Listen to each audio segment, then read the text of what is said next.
The party's going to have to learn how to get along with each other, even if it's just the one thing that holds them. And as we take this exercise, remember, this is for us as dungeon masters to draw information from the character sheets that were submitted to us. And the things that we're going to be considering are story elements that might not occur until 3 months into our game. Because we know the connection between one bubble and the next. It won't be discovered by the players until that part of the story arises.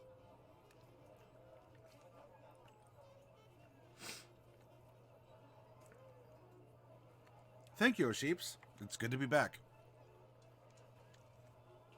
And howdy, Zero. Welcome. I don't want to worry about hooks just yet, Tamrick. I mean, that's in the straight-up adventure planning. Right now, I just want to see what can exist in the party amongst the participants here.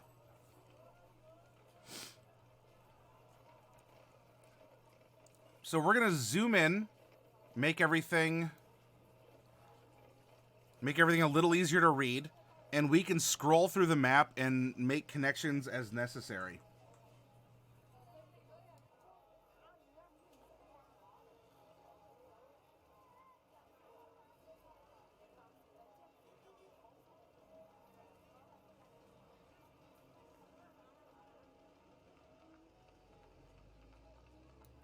One of the first connections that we might be able to make is that the dragon that's important to Cabo here is the same dragon that she was studying and whose blood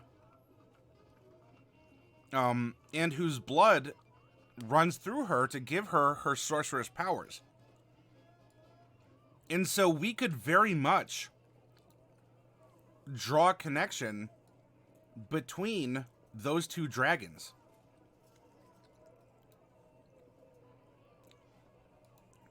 And you know what? The beautiful part about things like paint, if we go back and say, you know what? I don't like that connection. I think we can make a better one.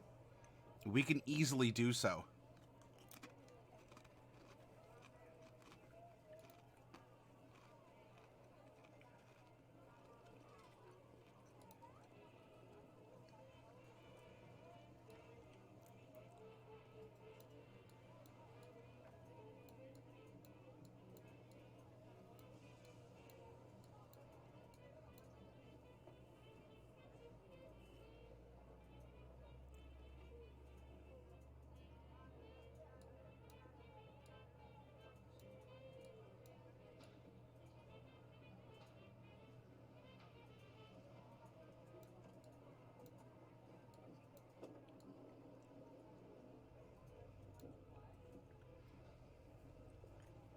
And so we can just make a direct connection. And it's a little wobbly given the position of the bubbles. Should there be a carrot and stick balance when doing this? I'm not sure I understand what you're talking about, Tamrick.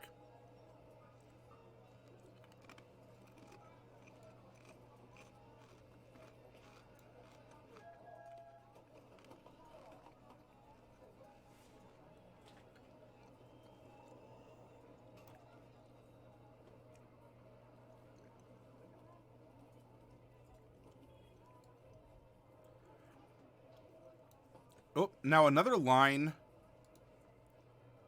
that I see that we can connect. Oh, and I have to fix one down here. Oh, or do I?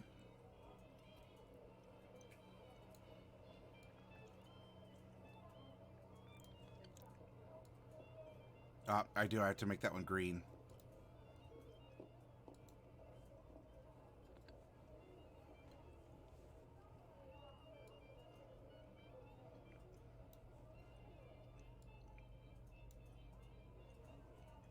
We have an organization down here, the Rakdos equivalent, right? This this cult, this organization that promotes, hedonistic tendencies, that just does things for the lulz. What if they were the ones who are responsible for the destruction of Gabbo's first lab that killed a bunch of her friends?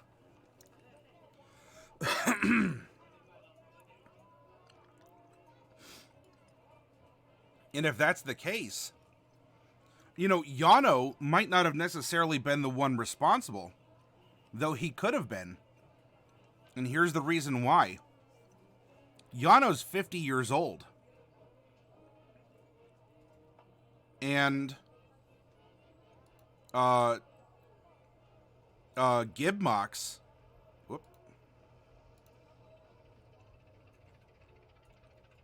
no, she's 52. I was thinking of our kobold that's 100. I was gonna say maybe one of his initiations into the cult was to cause a lab explosion. Now that said, it's not like we still can't have him do that, right? If her lab exploded 30 years ago, and maybe he's been a part of the cult for so long, like he rebelled when he was young, he went to this cult, and now that he's middle-aged, he says, you know what, I'm done with this. And he's trying to leave and return back to his people. We could make a connection on this map where Yano was the one, when he was going through his initiation, that actually destroyed this laboratory oh so long ago. And if that's the case, we could draw even just a purple line. And I'll free draw this one. We could draw a purple line coming up here and going right to the lab explosion. And we could indicate it as such, because he's the one who did it. Now, he might not talk about it. Gabbo certainly wouldn't know about it. But wouldn't that be juicy to bring up in the course of a story?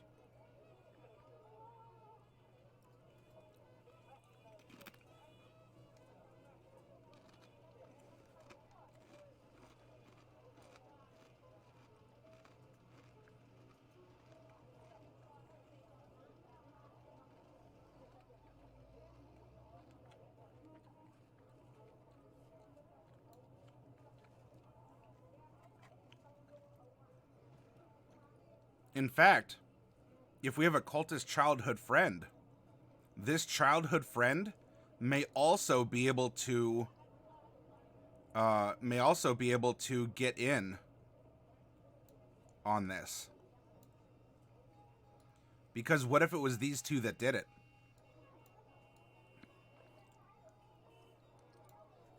Or if Yano is repentant, what if this childhood friend in this cult is actually the one who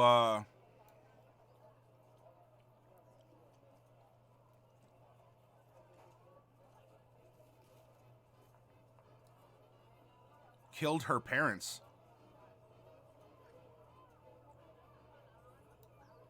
10 years ago. Because maybe the childhood friend here is always the ne'er-do-well.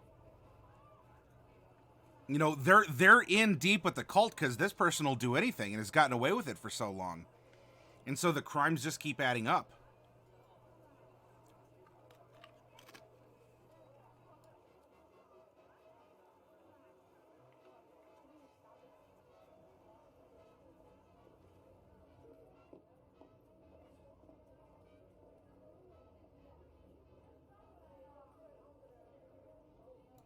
I think balancing all that, Tamric, well, I understand what you're getting at. Balancing that, it would be very difficult, and it would be completely unpredicted what the players would decide in certain instances. And so our balance might depend on a series of events unfolding in a particular fashion.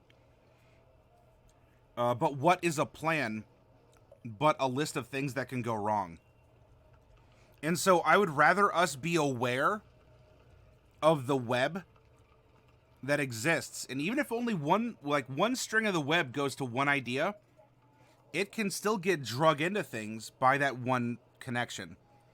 I don't think we need to worry about any kind of a semblance of balance.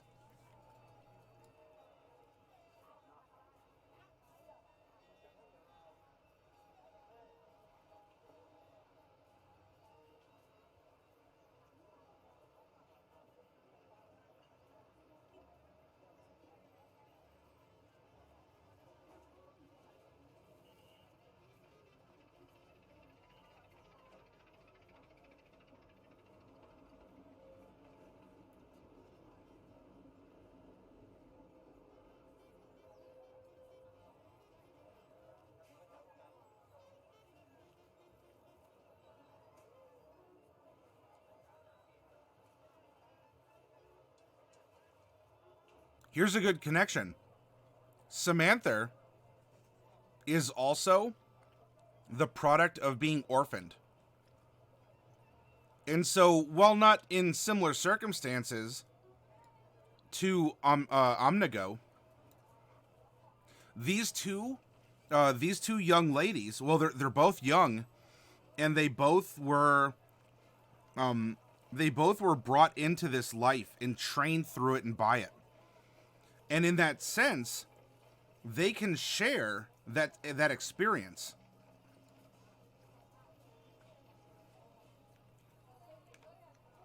In fact, it might even be possible. Here we have the Azorius, which is conceptually, it is the judges and the lawmakers and the cops. Now, in Ravnica, you have the Boros Legion, and that's the military. That's a little bit different. However, the Boros Legion and the Azorius Arresters are rather close together. Again, it's just one's the local cops, the sheriff, and the other is more like National Guard. That kind of a thing. In that case, the guild, like the proper law enforcement guild, may very well have hired the mercenaries here because things were getting out of control in the homeland. And let me zoom out a little bit more. So yeah, there's a connection through that, but more importantly, look at this. Omnigo here was brought into this life by a law enforcement officer that saved her from a criminal that killed her parents. And in fact, we can almost make a double link. And so we have a huge antagonist right here with this ne'er-do-well that is a friend to Yano. Because not only is he continuing criminal actions, he's the one who also killed Omnigo's parents. Samantha here is this orc. Her parents may very well have died, maybe at the hands. If not the hands here, there is this family connection. Or Samantha's rescuer, as Samantha is older, right? If we go over here, she's younger. She's 7. Omnigo is 15. Although if Samantha was brought up, from an especially young age, what if the rescuer used to be in this mercenary band and ended up becoming an official enforcer in this peacekeeping guild? And there he went on to save Omnigo.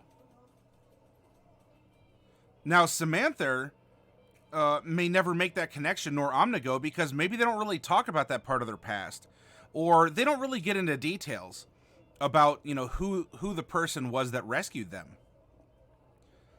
But for the sake of telling a story and to bring the world together, right? If we make this connection, we have another NPC that is a very that's very connected in the world.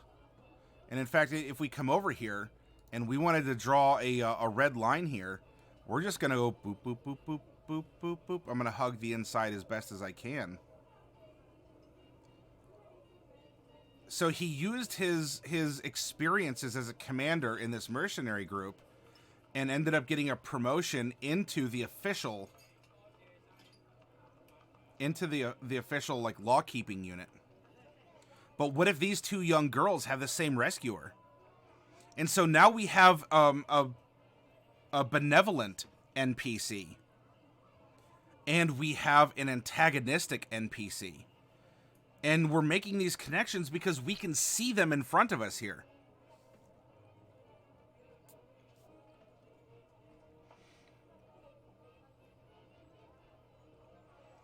And something that would connect Samantha to Omnigo is both of them. Like, she is lawful. Remember, she follows the law even if it hurts. This has been instilled in her. And Omnigo she is the law. And so we have this other connection now between the two and their personalities. You know, so even if we wanted, we could run this just directly Omnigo to Samantha. You know, in their own way, they are almost like siblings, just orphan siblings.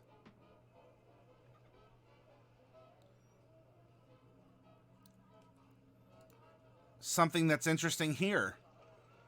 Cabo and Gibmox are almost like siblings also, because they share this draconic connection. Cabo believes that she's a descendant of a dragon. I mean, as any kobold would. And Gibmox has infused herself with the blood of this patron dragon.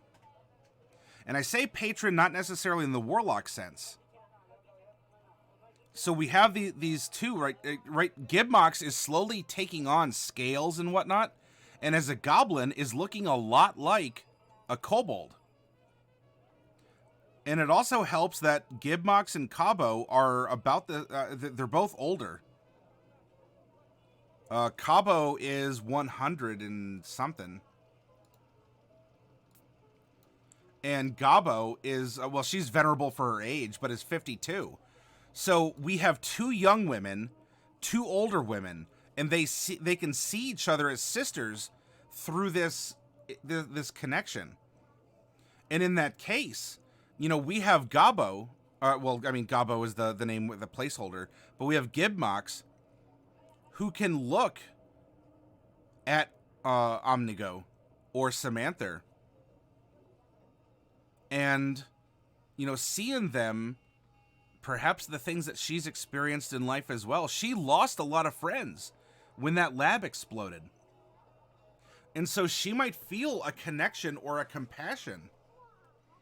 Right? So if we draw this, boom, let's put this arrow coming down here.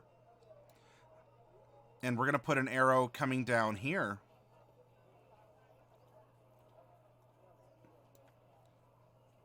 They're connected through loss. And let me zoom in again. Whoops. Oh, I went too far.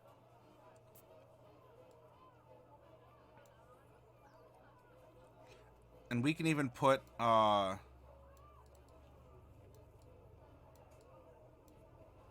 that's going to be a lot of clicking. I'm going to just do this.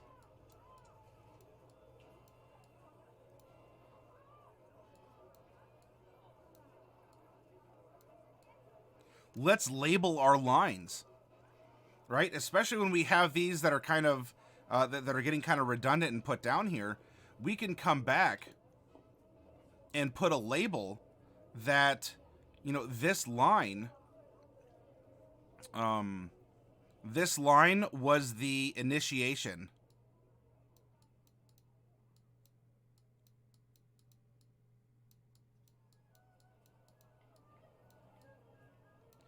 Initiation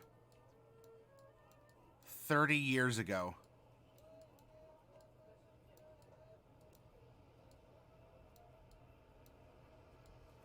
Whereas the murder of her parents, this was done maybe 5 years ago.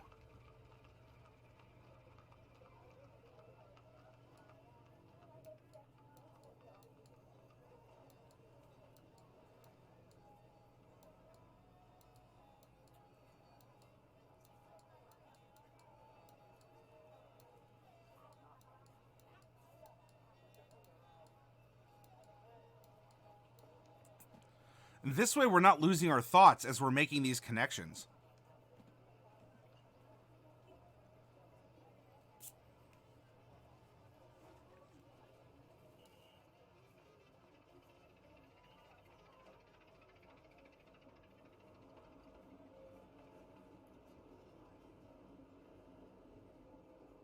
We can connect the factions for sure.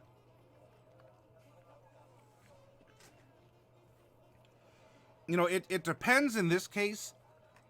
If you're the DM and you want to talk to your players, you know, do they know each other? Is this actually a party of 5 people who already know each other and are friends? In that case, we don't have to suspend a lot of disbelief when it comes to a lot of these small world connections with each other.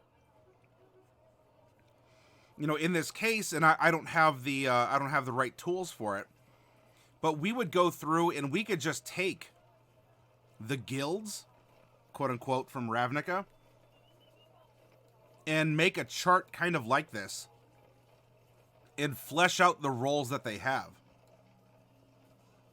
You know, what do they do? Why are they recognized for what they're recognized? Now, that doesn't mean that this Azorius lawful guild has to recognize and appreciate the Rakdos. That may happen in Ravnica because of this magically enforced contract called the Guild Pact. In the world that we're making, that doesn't have to be. However, the Azorius at least know that this is a very popular cult or gang. And so they don't respect its existence, but they're very well aware of it and follow its movements and try and understand its leaders.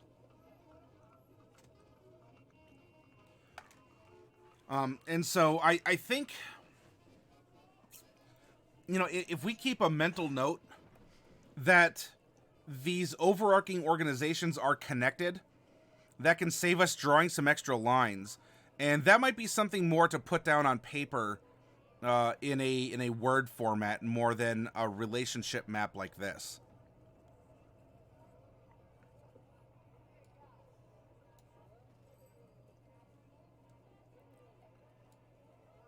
You know, if we come to it here,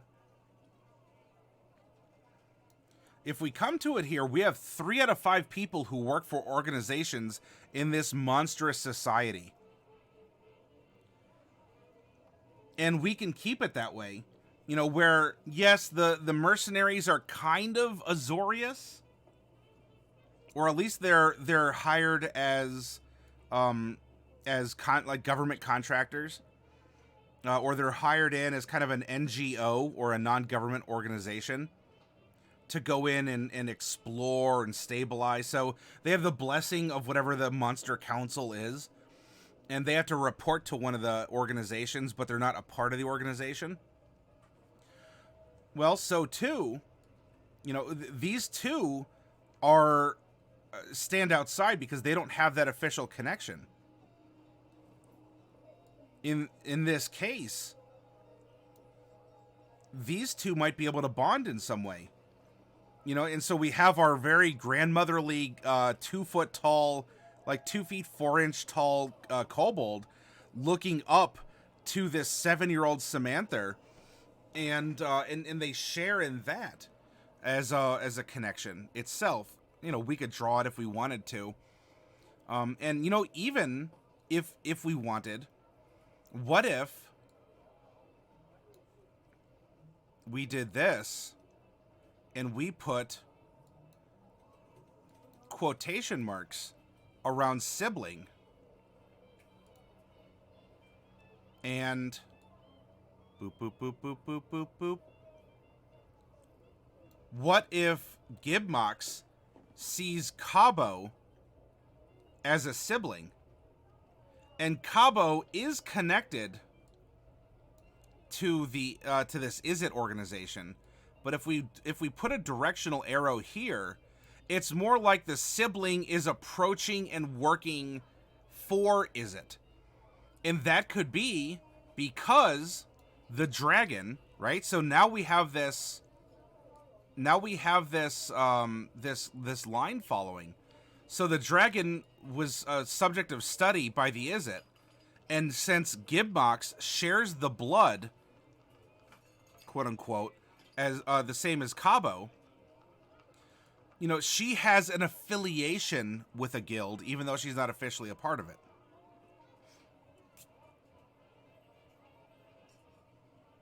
Is this a process you would work through with the players?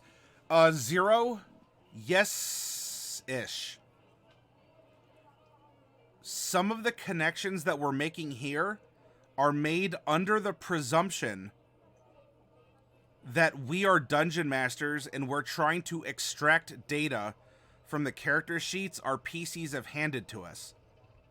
And as such, when we have our DM version, our players shouldn't know that Yano's friend in the same cult he's joined is the one who's responsible for killing Omnigo's parents, or for the initiation into the cult so long ago made Gibmox's lab explode. That's something that they'll come to learn, but later in the story, if we pursue it or if the players pursue it. And I'll zoom back out here. So there's you could sit down and make this map with your players and not reveal storyline stuff. So for example, whoever's playing Gibmox and whoever's playing Cabo, they may sit down and say, you know what? So we had these individual characters, but this makes a lot of sense. You know what? I think that Gibmox would look at Cabo, and there would be this sisterhood, right? We're both elderly, small, monstrous races. We share dragon blood, and it's a interesting relationship. And for players to understand this, that's gonna help them bond together. And it could ultimately explain why of everyone that exists are these 5 people going on an adventure. Because they have bonds that hook into each other.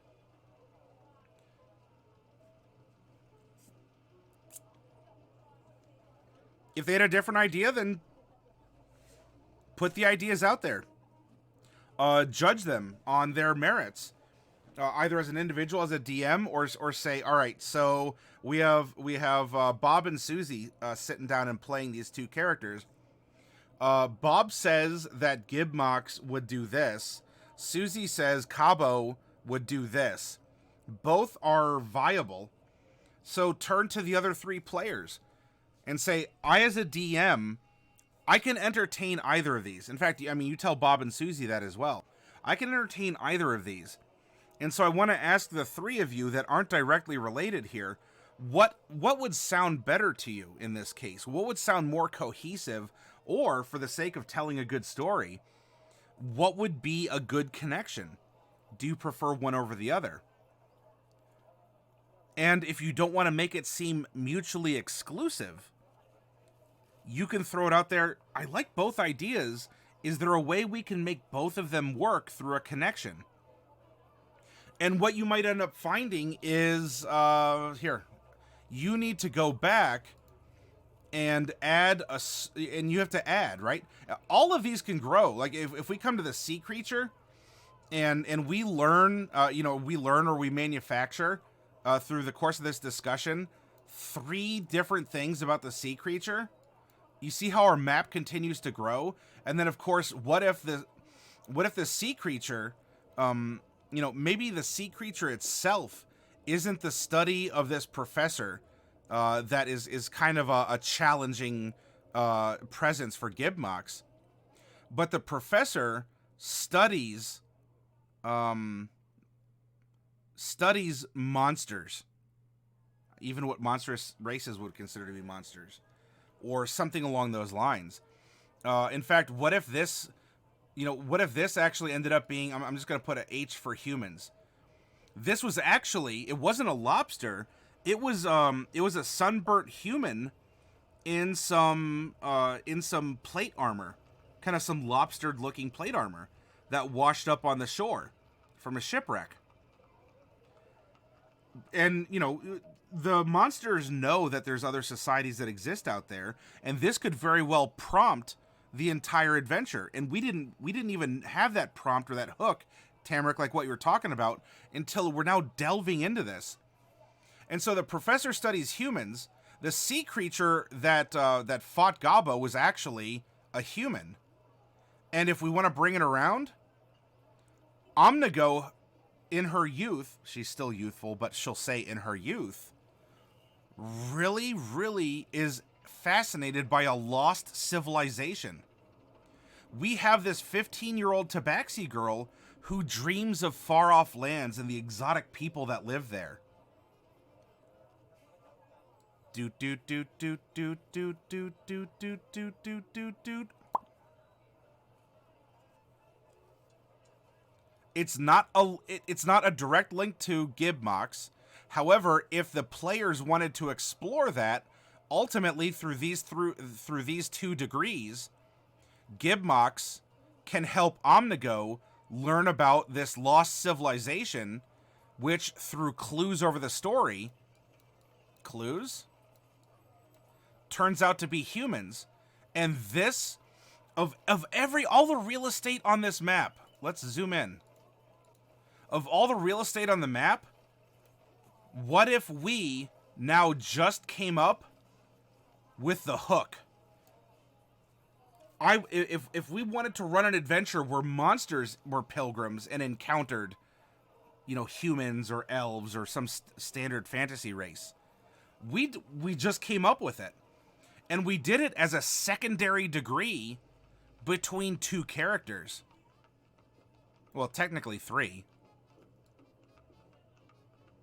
And now that we're pulling, I want you to imagine this, right? Imagine this is a physical construct. We are going to pull on this string right here. So Cabo is going to get pulled into this adventure. Whoop. Gibmox is going to get pulled into the adventure. Whoop. Samantha, well, we don't have a direct connection just yet, which is fine. You know, unless we wanted to say that the mercenaries were hired to go on this expedition. And so we could actually have an external whoop if we wanted to. Or, because Samantha and Omnigo get along together, Samantha's involvement is actually going to be whoop to Omnigo, and Omnigo is going to go whoop. Now only leaving Yano with the line.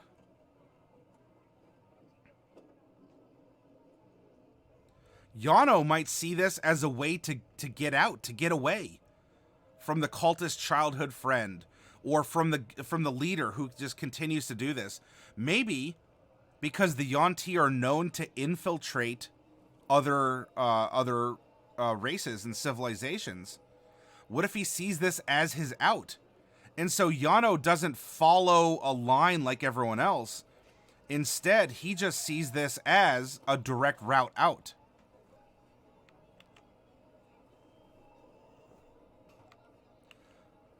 Do you see, by making this web,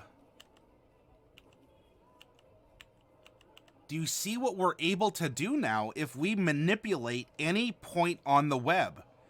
And that kind of ripple effect, that butterfly effect it can have, I say can, it's a possibility, that effect it can have across the rest of the group.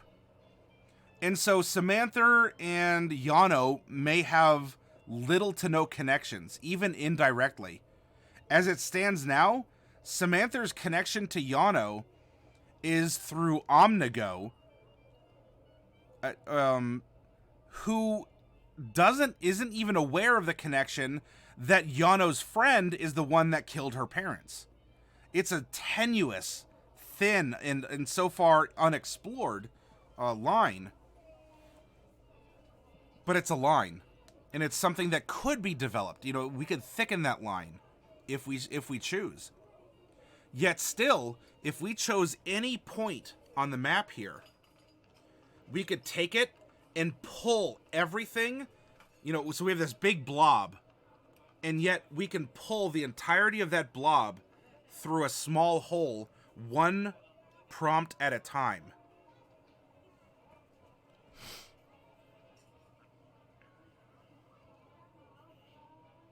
I like the secondary degree adventure impetus.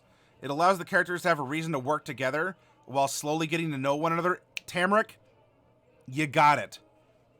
If we're developing secondary or tertiary hooks, what that means is we need to develop... Whoop, that's not the right thing.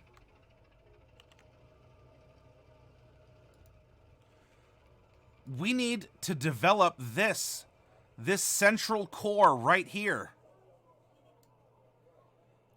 And then, once that central core is developed, then we can start stringing several of these kind of initial prompts.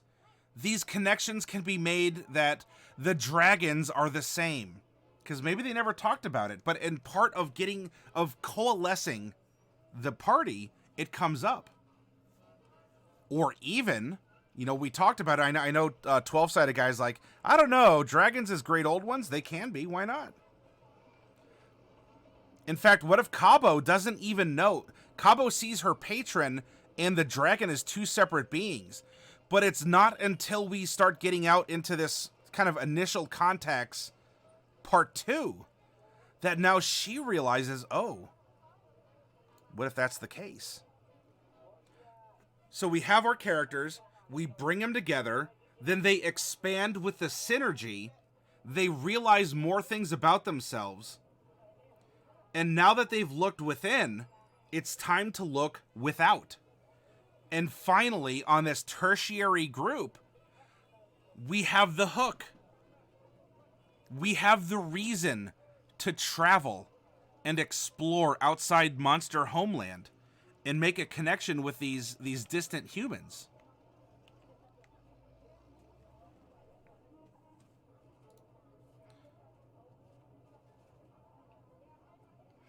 Marcus, welcome. I just had so much fun as my character in a Fallout D&D. Am I allowed to tell stories? Yes, yeah, Marcus, you are absolutely allowed to. Thank you for asking.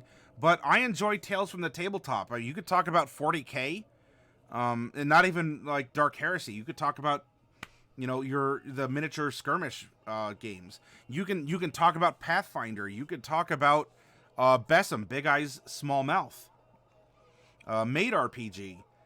It's absolutely fine. And while we're here doing a workshop content, that doesn't mean we're not having a conversation. And what you have to bring to the table is very much a part of the conversation. Strengthen your cores. That's right. We have to work on our core muscle groups, oh sheeps.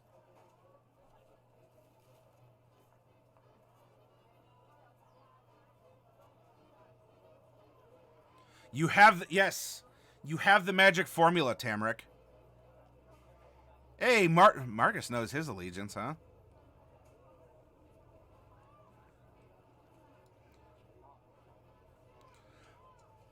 So, do you see how all this is playing out now? And unfortunately, I can't control Z to go back, so I guess we're stuck with this hook. Although, the lost item to the sea, that our simple fisher had, this can also, lead into this human adventure. Although, I think actually I made that connection, and I just ended up control-Zing back through a bunch of stuff. Anyway, so yeah, you see how this builds out? How this grows, and all we do is we just do it step by step. We add one more bubble, and then we check it against what already exists. And if there's not an obvious connection, you know, not that we're ever forced to, for all that's up here, we can connect everything except, Yano's former partner that went to join another cult troop. This former partner is a part of Yano, on the character sheet is a part of the background. This former partner may never have a connection to anyone or anything else, save for one line to Yano, because it may never be explored. If it is, and as a dungeon master, you're keeping this map, don't let your players see it. But in the course of, so how do we get money together to buy a ship to cross the sea and visit these humans? And Cabo thinks, and Gibmox thinks. Samantha and Omnigo, they're more employees with, like physical tasks to complete. Yano, who belongs to this entertainment troupe in this cult, might surprise you after 5 months of play. As everyone's kind of scratching their noggins and they're looking over their character sheets. Oh, I have a former partner. He's in another troop, but maybe, is that troop successful, DM? Yeah. In fact, that's probably why your rivals. There's some resentment going on. Well, what if it's time to go to knock on, Tim's tent flap again, and ask for some money or some help? And suddenly, for 5 months, this former partner's laid dormant, and that ends up opening up adventure. As a DM, you have this map. It is a map. Call it a map, and navigate the roads. Okay, so the former partner is tapped for information. It's not connected to anything else, so really, that means, Yano, this is a spotlight for you. You don't have to say it like that, but you can run that content as such. If for some reason, Samantha's family, now we're probably not talking her parents, but we're talking the orcs, or that tribe of orcs, comes up, because they need sailors. They need hardy folk to come over and also help keep them safe, because there's rumors about, the barbarism that these humans employ. Suddenly, Samantha is getting this spotlight. And if you had any other lines going from Samantha's family of orcs, maybe to something else. Yano is very, he is actually pining to go back to his Yuan-Ti people. We could put a link between the two, saying that there is, family respect. And so Samantha might get the spotlight, and she makes the case, yes, it's about time. I've matured. I'm 7 years old. Flex is like a 30-year-old bodybuilder, professional bodybuilder. I'll talk with them, and they'll help. Family means a lot. And here Yano, despite him being, chaotic evil and a part of the Rakdos cult, can actually make this connection and nod and agree. Maybe I should explore my family. They're used to infiltrating societies and observing. That could come in handy. And so Samantha and Yano are going to go in two different directions to accomplish the same goal of getting everyone to Humantown. And yet these opportunities, if you don't trust yourself to track everything meticulously in a list or in your brain, this map can absolutely help you with improv. This map can help you with decision making, story content generation, hooks, and especially consequences. Derek in jest, in Coffee Cat's stream earlier today, said that he was effectively holding Coffee's sire in the vampire game. A vampire's sire is the person who made them as a vampire. Was effectively holding Coffee Cat's character named Mouse, was holding Mouse's sire named Gutter hostage, in and out of context. Like, hey, Coffee, I'm the storyteller. I could do anything I want to Gutter.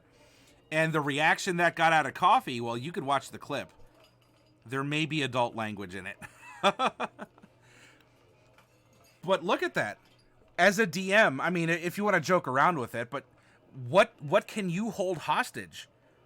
If you need to spice up the story, well, it would be a shame if something happened to this dragon.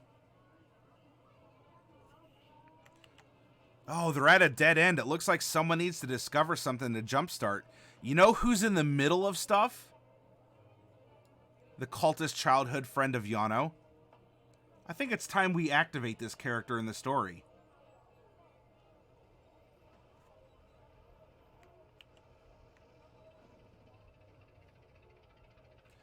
No, I have not, Tamric. Tamric is saying, would there be a positive correlation between the length of the campaign and how many nodes we... No, because I'm going to say no, Tamric. The nodes aren't milestones.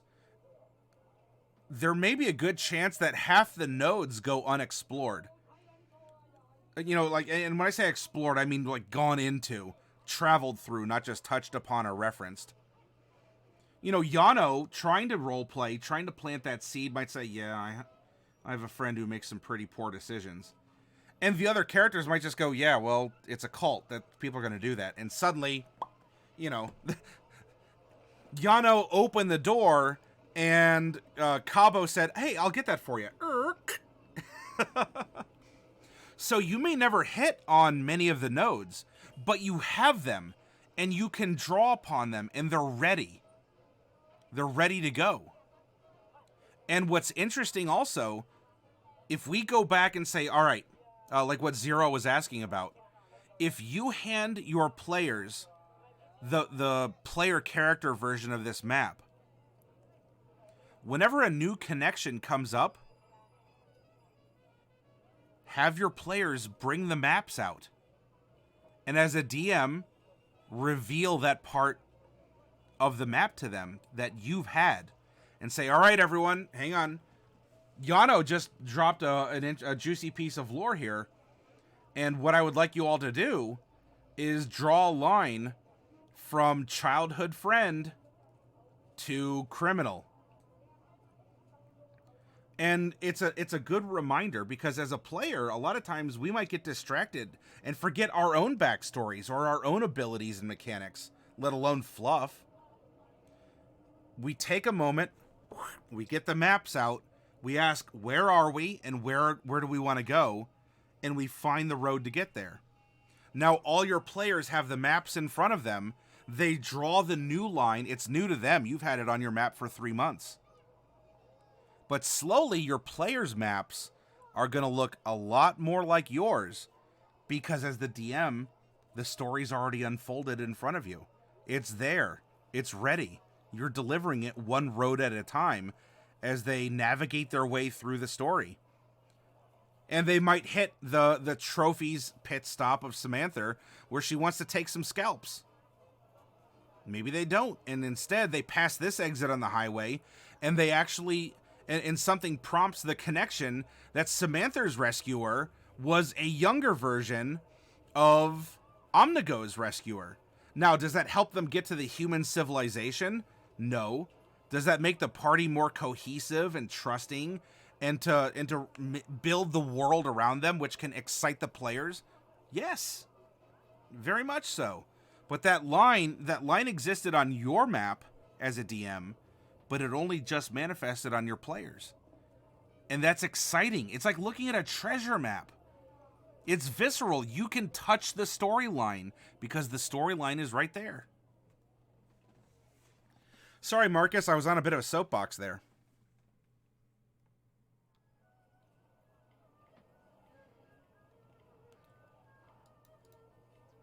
Marcus, oh, you're a follower of the Imperium, but yeah, so, you know, just don't let literally anyone else in the Imperium hear you say that. Unless you got the handshake to go with it.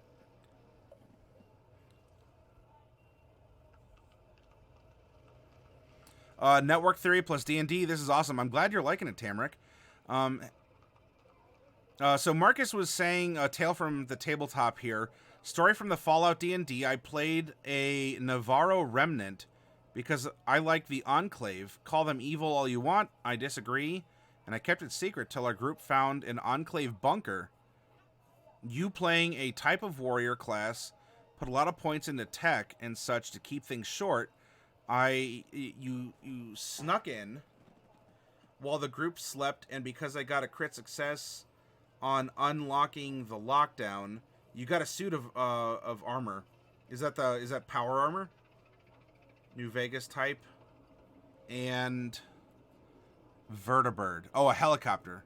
Murdered 2 members of the group after they found out. Oh, gasp. Well, like, were the players cool with it? Did they understand and say, wow, that was actually pretty intense? No, Marcus, you're absolutely fine. I appreciate you sharing that, and it causes thought and discussion. We can take a look at the things that have happened in your story, and we can place them onto the character map here. You know, we replace the names, but very much, Marcus, you know, we could put your character right here and the connections and the things that occurred. Oh, I'm sorry I missed something from you, Zero. Zero asked a question earlier about expanding storylines by expanding the nodes further. Would that work, and if so, how? It can. It can. Just because you draw a circle and a line, though, doesn't mean that people have to go there. And you also might end up convoluting the map. I can't say that there is a proper balance. That there's some kind of a methodology.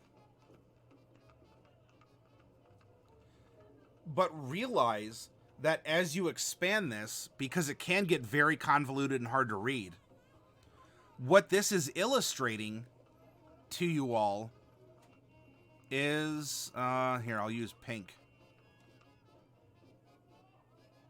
What we have, that's not pink.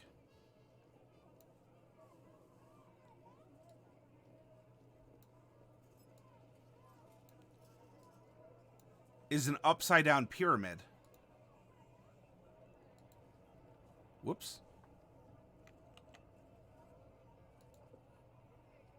Oh, that is definitely not going to be easy to read.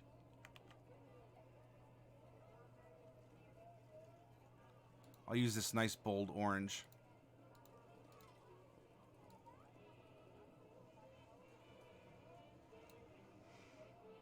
We have our core connection. We have the party is right here. And as the bubbles build out, you know, we add layers and layers, and soon we get a layer that looks kind of like this. And then we get a layer that looks a lot, it's really overbalanced in this direction and actually falls short. And then we get a weird layer over here, but it's also over here. And now you see that suddenly the story is threatening to topple because it's getting so overburdened as the story continues to grow out. Meanwhile, calling it a pyramid is probably not correct. Meanwhile, the entire point of this, of all the bubbles and everything, you want the story to flow and to funnel through the connections until you've reached the story end. Does that make sense? Hey, Trestaflumph. And so, yeah, we can add four layers, 5 layers. In architectural terms, we can add cantilevers onto our upside-down pyramid or our funnel that will get our characters through the story. But a cantilever, you know, a cantilever can work, but can you cantilever a cantilever? And a cantilever and a cantilever? You may have to add a buttress. Or, sometimes, elements of your story, conceptually or executed, you have to trim away to keep things efficient and to keep the story flowing. And it's not like a toilet reference, like everything's going, you know, down the tubes. But the whole point, of this, of all these tertiary and secondary bubbles, is that these are all elements of the stars of the show, which are your characters.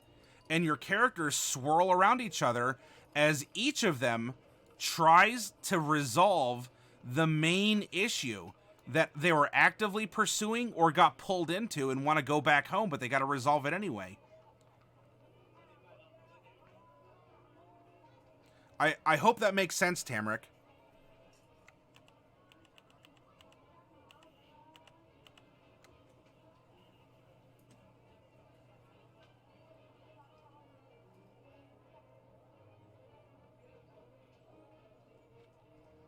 Oh, well, I'm glad you're digging it, Trustaflumph.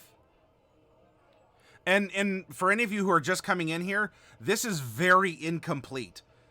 I put down the 5 characters that we manufactured this week, and I challenged us to put at least 5 bubbles of someone or something, whether a person, place, or thing, or even an ideal, not a concrete noun but an abstract noun. 5 things that are important to the character. And now we were taking a look at, can we connect any of the primary or secondary, or in some cases a tertiary bubble. In this way, as a dungeon master, we can see how the story will be affected if we push a certain button, right? Are you an electrical engineer? This is a circuit board. Are you an entomologist? This is a squish spider, and you gotta retrace the guts that have been squished out through its legs back into its abdomen. Are you a writer? I mean, this is a plotting device. Whatever your background is, take the concept. Are you a mechanic? I was just talking about a funnel, and our customer wants windshield fluid, and it's our job, because we want to be paid, to put windshield fluid in the car. And so we get a funnel, and we make sure the windshield fluid goes from our hand to the customer's reserve tank. And so if you look at this as simply... Woo. Now we're connecting everything. Oh, there it is. All of this now is a funnel, and you used an analogy that you are comfortable understanding, and how things flow. Because you know what? I bet in your time as a mechanic, you ran across a paper funnel that had a bit of the paper that was busted and caused a leak. Or a piece of glue came off, and there was like a little nub in a paper on the inside, and it slowed down the swirling, because it had to hit that stray piece of paper before flowing around it and continuing. Right? When we're playing D&D, the dungeon master wants to deliver a story. The characters or the players want the story. What's the delivery device? How do I get the words that are coming out of my mouth into your eyes and ears and minds, so that we're telling the story, and both sides of this top off, both sides of this motherboard circuitry, both sides of this whatever, are benefiting in some way. Dr. Morton, hey, sometime, Fallon, I would love to get a doctorate, although it'd probably be in behavioral economics. Dr. Morgs, if you please.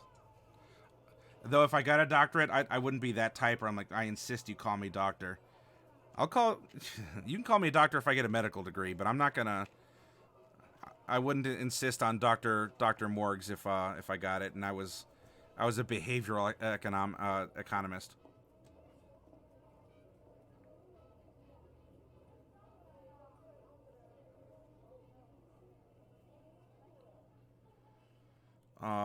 Tamrick says, explain the layers and funnels and levers again. Marcus was talking about his story. They loved my character a lot, hoping I would either be a villain or a good guy trying to rebuild America in the wasteland with me doing things that are questionable moral. Well, if you're playing to Fallout, you can have questionable morals and still be, you might be an anti-hero, but you're still a hero.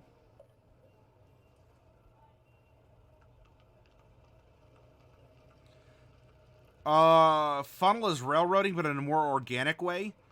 Then look at it that way. Railroad tracks aren't organic. Riverbeds are organic, and they both serve the same function of getting stuff from one end to the next.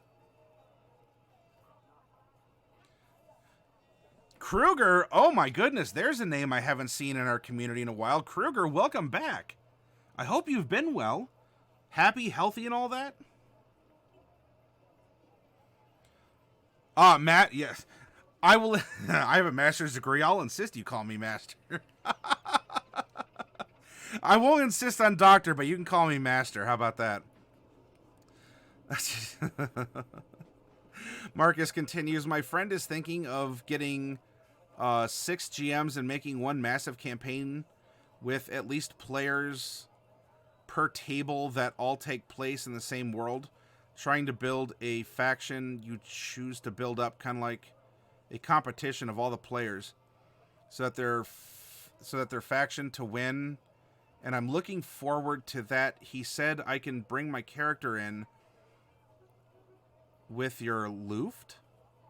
I'm not sure what that is. From this campaign, since my faction will probably be the smallest one, and have one guy as a radio guy, every table learning.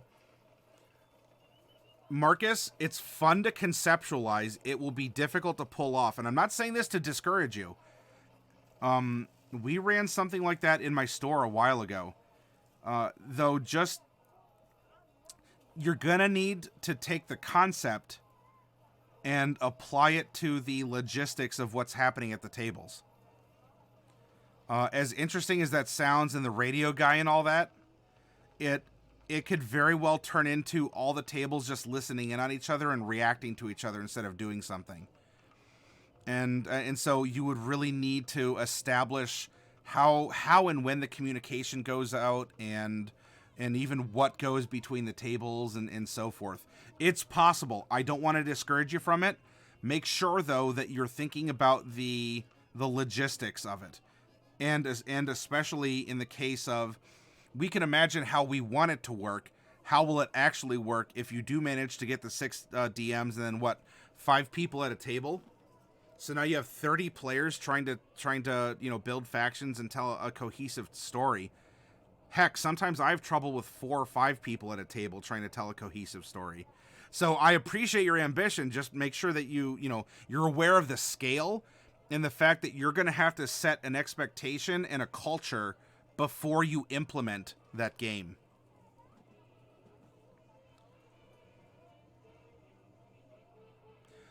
Kruger says, sorry, I've been busy with school and work. I've been good. My mom, not so much. She's in the midst of a mental breakdown. You just graduated with your associates. I'm currently working at a law firm, so it's been killing my brain. You see there's a tabletop RPG of... Yes, I have seen. I have seen that, and it should be a lot of fun. For those of you who weren't around way back when Kruger joined us, I'll say Kruger called me out on it. But here's the build-up. I said that D&D 5e, you can run whatever you want with it. You could run My Little Pony, you could run Alien or Aliens in 5e, right? Because we're talking about general storytelling. The mechanics, whatever, reflavor it. And so Kruger, who likes Aliens, asked about that, and on stream, Kruger and I, over voice chat, kind of impromptu if I recall correctly, Kruger, sat down and we plotted out a 10 levels of milestones for an Alien campaign run in Dungeons and Dragons 5e.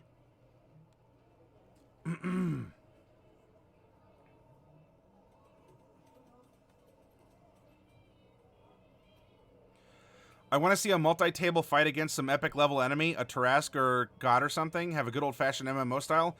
Fallon, that's what we had. We ran a city that was under siege in the store. And so one table was sort of like the north walls, and the other was like a patrol on the internal district. The other were like scouting, trying to eliminate people before they got to the walls and all that. And and it was an all-day event. And so what we would have is, reasonably, how long would it take for a player? So let's say the walls, the DM running the walls really ramped it up, and a bunch of enemies were attacking. The group at the walls could put the call out, we need reinforcements. And as DMs, we would just allow, do 10 people want to sit down at the walls and defend it? Sure, that's fine. And so the call would go out, and the other tables would hear, we need defenders at the walls. And the group would decide, okay, well, we could probably spare John or whomever. And John said, okay, I want to go to the walls. And so what would happen is we would set a timer because John's character needs to run to the walls. And so the story would continue to play out, but reinforcements don't always just arrive. And so after the player's time, the player was released to the wall table and then could sit down and roll into initiative and join the combat because their character had moved through the city to that other table.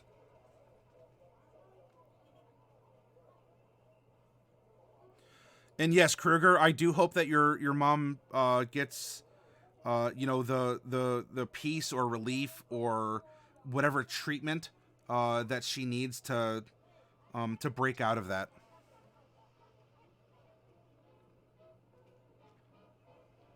The epic events offered by Adventurers League are multi-table interactive events, lots of fun and very tasty. I'd have to look into that. I have not run Adventurers League, Zero. I run games at the store, but I don't run an Adventurers League. You've done something along those lines in D&D time?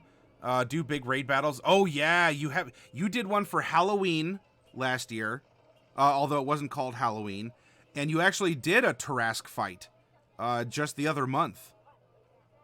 And was there another one that I missed? I guess technically, the week before that? Would the Battle Royale that Pete ran, would you count that as similar?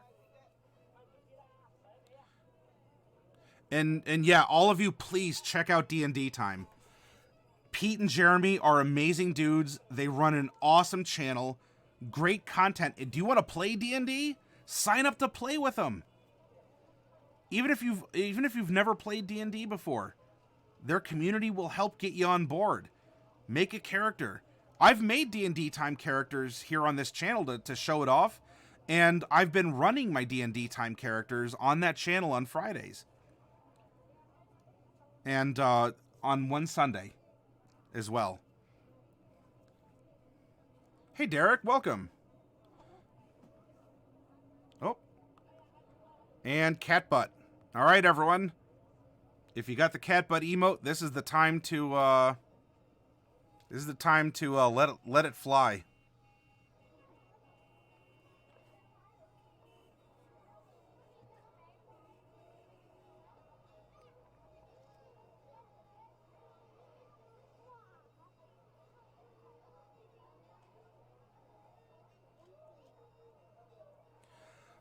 Derek Tamrick has really liked the Thought Web, and Trustaflump seems to as well, as he said he hasn't used a style like this for his planning.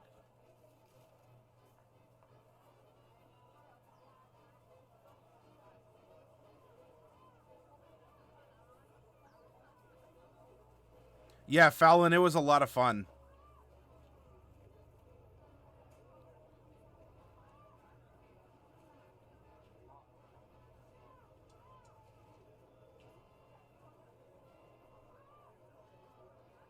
Oh, you never got to play it, Kruger?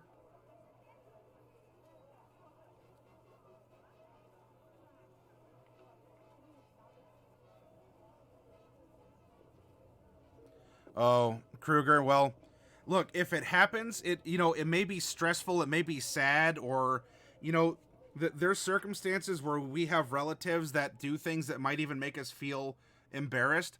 But you know what? If she's getting the help that she needs, she's getting the help she needs. And we can only hope for the best for her as she goes through this.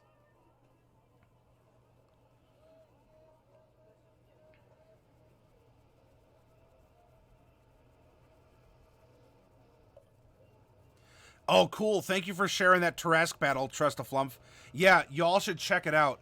Also, not just the Twitch link.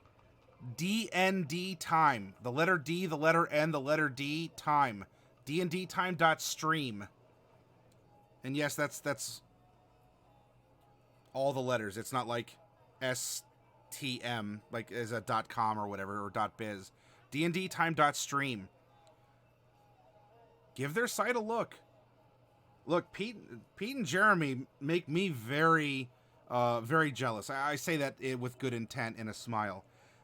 Because the content they put on, the way that they present themselves, what you all are seeing up here on my screen, this is scrub tier. You should see what the boys do over at their channel.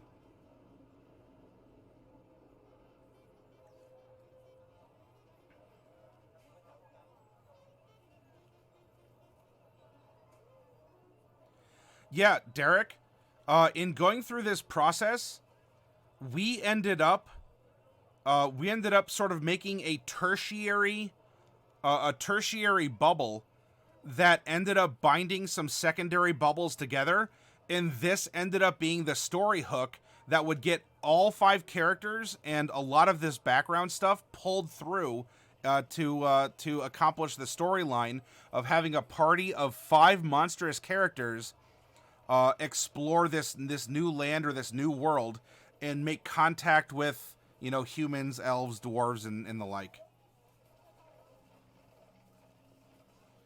Kruger, yes, it's a little over a year anniversary now, where on Tuesday I have been running an ongoing story, and actually Derek's one of the players in that story.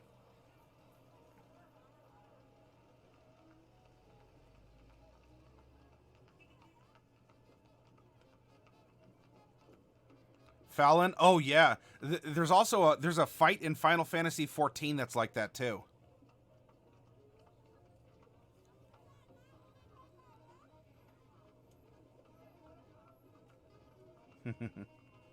All right, well, everyone, you know, this is not a complete list or not a complete chart or map. However, I will save this, and when I know you want to lay down, but there's like 4 inches of desk right here. There he goes. However, when I upload this, feel free to take these characters and to practice on this chart. You know, go in and make connections and use your imagination or challenge yourself. How could I take, how could I take this aspect of this Rakdos cult leader, this, Rakdos itself, as a demon, or if you want to make it just, another mortal of some monstrous mortal. And how could I challenge, or how can I make a connection between the cult leader and the professor directly? You may never use that connection, but why not challenge yourself to think about it? If I wanted it, how could I go about doing it? And you might come up with an idea that's a really big stretch, and it's kind of hot garbage, but you still did it, and your mind will be more flexible and stronger for going through that exercise.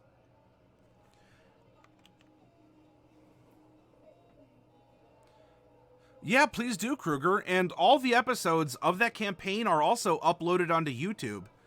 And you can find them not just on the YouTube channel, but in order. If you go to our Campaign 1 Adventure Diary, there is a link in order to all of the YouTube episodes.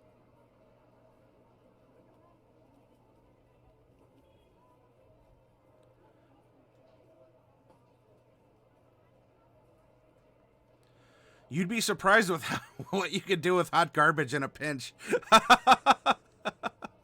Yes, I suppose that's true, Fallon.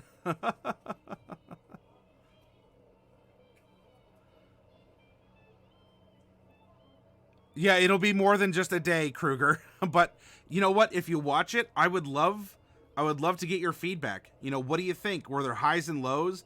Was there an episode that was really just kind of like, ugh? I fast forwarded through most of that one, which is fine.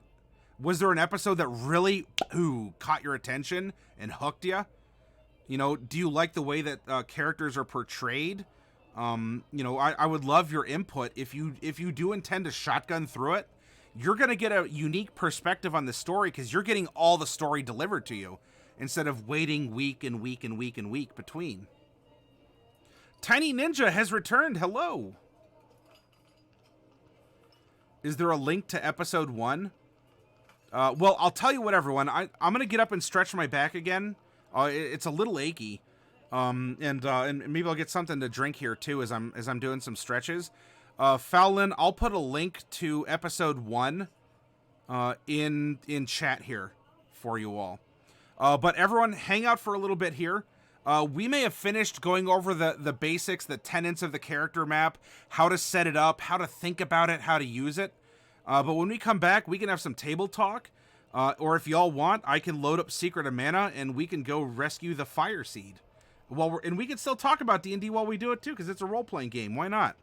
But anyway, regardless of that, I got to get up and stretch and refresh myself. So I'll be back in just a little bit here. And Fallon, I'll pull that link for you real quick also.